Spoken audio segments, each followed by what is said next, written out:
Selamat pagi semuanya. Shalom. Pada saat pagi hari ini kita mau masuk di dalam hadirat Tuhan. Kita mau menyembah Tuhan. Kita mau bersorak-sorai buat Tuhan kita Yesus Kristus. Karena kita tahu kita boleh berkumpul di tempat ini itu bukan karena kebetulan saja, melainkan Tuhan punya rencana yang sangat indah di dalam kehidupan kita. Mari kita menyembah Tuhan. Kita mengangkat pujian yang menantang, nyanyi dan bersorak-sorai.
Shalom.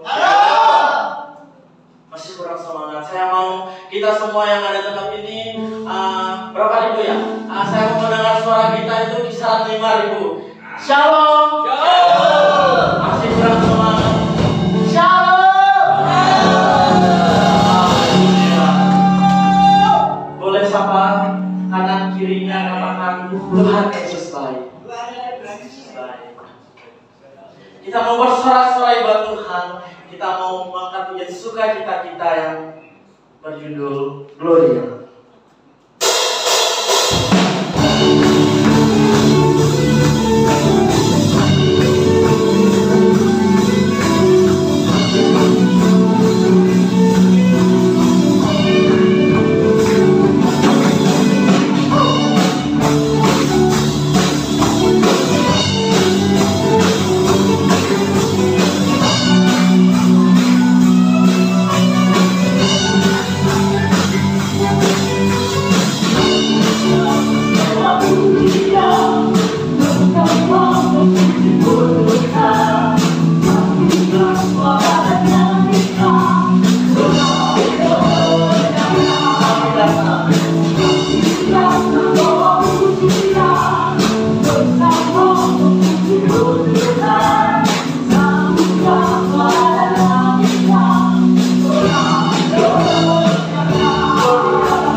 Oh,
Saudara yang berkasih, lambaikan tangannya kita yang lebih dari pemenang. Amin.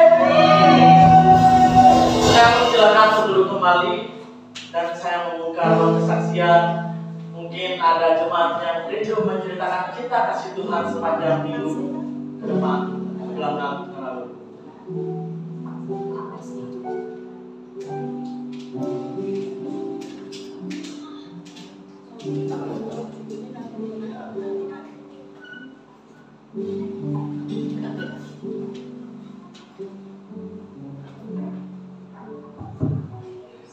Shalom Bapak Ibu semua. Saya ingin menceritakan cinta kasih Tuhan dalam sepekan dalam hidup saya, Bapak Ibu. Pada kemarin hari Selasa itu memang saya sempat jatuh sakit. Jadi di asrama ya tetap saya ikut kuliah dari pagi sampai sore, cuman setelah itu badan saya jatuh. Di situ ada kemurahan Tuhan, Bapak Ibu. Yang tahu ATM saya itu ini si David. Saya cerita, David uang itu tinggal segini. Kalau kita buat periksa ini tidak cukup. Cuman saya berdoa, Tuhan, hari ini adalah hari terberat untuk prodi teologi. Jadi kalau hari Selasa itu memang hari yang terberat buat prodi teologi sama PAK, karena memang yang pertama dosennya itu dosen Korea semua, Bapak Ibu. Kalau orang Korea itu biasanya mintanya sempurna. Dia tidak kayak dosen-dosen yang lain, jadi memang setiap tugas kita harus perfect. Mau itu kita lagi sakit ataupun tidak, dia mintanya tetap kita harus optimal dalam perkuliahan. Puji Tuhan Bapak Ibu, walaupun badan saya sakit, Tuhan tetap menyertai saya bisa menangkap. Walaupun kadang sedikit blank, tapi dosen itu tetap memberikan aplaus buat saya. Jadi dia mengerti kondisi saya lagi sakit. Dia tidak memarahi saya maupun teman-teman saya, karena dosen ini memang terkenal dengan kalau moodnya lagi jelek, ada yang habis dimarahin, semua kena. Tapi puji Tuhan, satu kelas saya itu tidak kena semprot semua, Bapak Ibu. Itu pertama. Setelah itu, setelah selesai kelas, saya cuma tiduran di kamar. Saya itu satu kamar sama kakak tingkat saya, orang Manado. Itu yang bagian koordinator. Puji Tuhan Bapak Ibu, dia memberi obat kepada saya. Setelah itu Joshua juga memberikan obat. Puji Tuhan, hari Rabu saya sudah fit kembali. Setelah itu hari ini saya bisa berdiri di tempat ini, Bapak Ibu. Karena itu pemurahan dari Tuhan. Mungkin itu kesaksian yang bisa saya sampaikan. Terima kasih, Tuhan Yesus memberkati.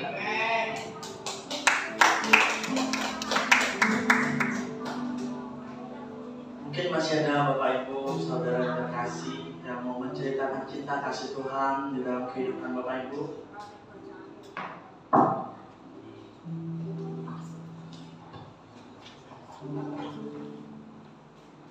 Yuk, Jemaat. Shalom. Haleluya. Tentunya ini satu minggu yang penuh dengan sukacita yang kami alami. Bukan suka tentang sakit penyakit, tapi tentang cerita-cerita kehidupan. Minggu ini kami dihiasi dengan jika Bapak Ibu menyimak dalam BAK, kita bersyukur Tuhan itu mencipta kita itu sangat sempurna. Diberikan akal budi, diberikan hati yang bersih. Kita semua dibersihkan oleh darah Tuhan. Apalagi kita ambil perjamuan yang perjamuan itu mengcover setiap hidup kita untuk menyucikan hati nurani kita dan pikiran-pikiran yang jahat. Tetapi untuk kita hidup dalam benar dalam Tuhan itu tidak mudah. Kita perlu mendekat, kita perlu belajar terus tentang makanan-makanan yang mungkin bukan bicara makanan yang kita makan sehari-hari, bukan, tetapi tentang makanan rohani yang menguatkan imun kita. Imun kita tentang apa? Imun tentang radikal bebas yang bisa tangkap bahwa ketika kita membaca firman Tuhan dan kita sharingkan firman Tuhan, apapun firman Tuhan itu Bapak Ibu terima dan engkau sampaikan, terus kita tanggapi bersama-sama, itu menjadi rema, itu menjadi imun bagi kita, bukan hanya imun kerohanian kita, tapi akan menimbulkan imun kesehatan bagi tubuh kita. Jadi Bapak Ibu, hari ini kita sedang ada dalam pandemi yang mungkin pembengkakan daripada COVID-19, sehingga teman saya yang di-share di WA itu mengalami sekitar 2 minggu dia karantina di rumahnya. Jadi saya pun nggak bisa, itu yang security nggak tahu bagaimana yang istri kerja di rumah sakit Karyadi yang pria adalah security, dan 2 minggu kalau masih kena banyak kena penyakit tembok dari berapa persen. Jadi yang ingin saya sampaikan itu, yuk memang kita pola hidup sehat itu nggak salah, tapi mari kita juga sehat secara rohani. Itu yang kita butuhkan, karena hati yang gembira itu adalah obat yang manjur dan didapatkan di mana? Hati yang gembira bukan karena tanggal muda, bukan karena kesehatan, lebih daripada itu hati yang gembira ketika kita bersama sharingkan firman Tuhan jadi mengeluarkan endorfin dalam hati kita, menjadi kekebalan bagi kita. Oleh itu saya mengucapkan kepada ibu saudara, jika ada sesuatu yang indah, baca firman Tuhan, sampaikan. Kita sudah belajar secara kitab kejadian kehidupan. Kita tidak usah seperti anak saya sekolah di teologi, saya dengan perjalanan memerlukan waktu dan tinggal beberapa waktu ketemu sama dosen yang memang lemah lembut, tapi juga ada dosen yang kencang dalam mendisiplin murid-muridnya. Yuk kita sekolah di sekolah kehidupan dengan kejadian. Kita punya pengalaman yang indah ketika kita membaca firman Tuhan. Nanti Roh Kudus sumber dari segala maka kalau nonton kita, nanti ada Pak Sandiaga komen, bukan untuk menggurui, saya pun juga nggak menggurui. Kita belajar bertumbuh bersama-sama. Nanti kalau nggak bisa, nggak usah dijawab, ngomong nggak bisa jawab.